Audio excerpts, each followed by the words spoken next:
Let's talk about video game development for a second. Every video game runs on what's called an engine, which determines what the game can and cannot do. So in other words, the engine is a set of tools for game development. To make all of these games, Coda is using an engine called Source. Like all engines, Source has certain things that it does well, and it has certain things that it does poorly. One of the things that it does very well is boxy linear corridors.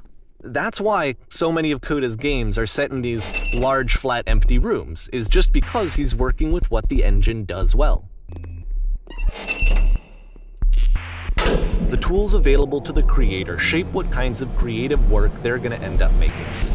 You might consider paying attention to the architecture in Coda's games, to notice how they seem to stem from an engine that's very good at producing linear, boxy corridors. This prison, funny enough, in Coda's original design, the doors stayed shut for a full hour before letting you go. If you don't mind, I think we're going to skip that. This is something that he and I used to argue about a lot. You know, whether a game ought to actually be playable, whether it means anything if no one can get through it.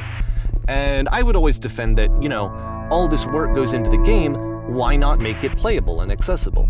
And so we just got into heated arguments over it, and there was one time that after one of these conversations, he went home, and a day or two later, he sent me a zip file entitled Playable Games that was full of hundreds of individual games, each of which was just an empty box that you walked around in and nothing else.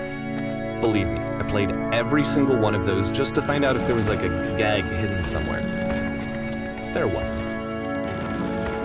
It's the puzzle again, with the exact same solution as the last time. There's still no clear indication of what makes this puzzle so special that Coda is going to return to it over and over. But I promise I'll share with you my interpretation very shortly.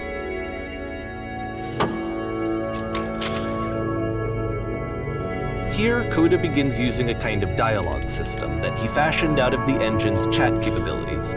Use the 1, 2, 3 buttons on your keyboard to respond.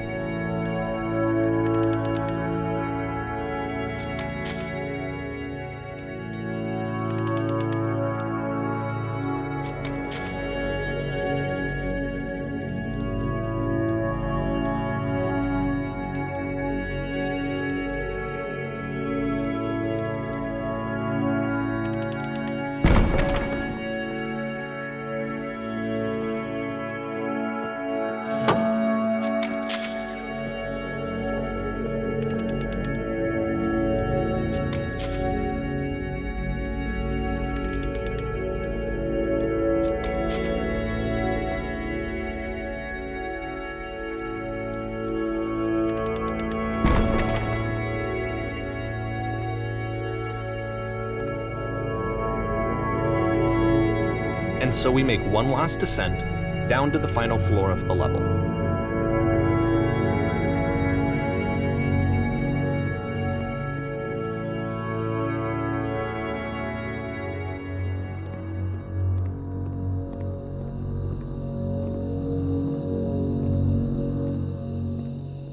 It's a lamppost. Okay, I can't tell you quite why, but for some reason Coda fixates on this lamppost. It's going to appear at the end of every single one of his games from here on out. I'll tell you what I think. I think that up to this point, he's been making really strange and abstract games with no clear purpose, and maybe you can only float around in that headspace for so long. Because now he wants something to hold on to. He wants a reference point. He wants the work to be leading to something. He wants a destination, which is what this lamppost is. It's a destination. We're going to see it in the work as well. His games are just going to become a lot more cohesive, a lot more fully developed, with more of a clear idea behind them. And as we go, that idea will get clearer and clearer and clearer.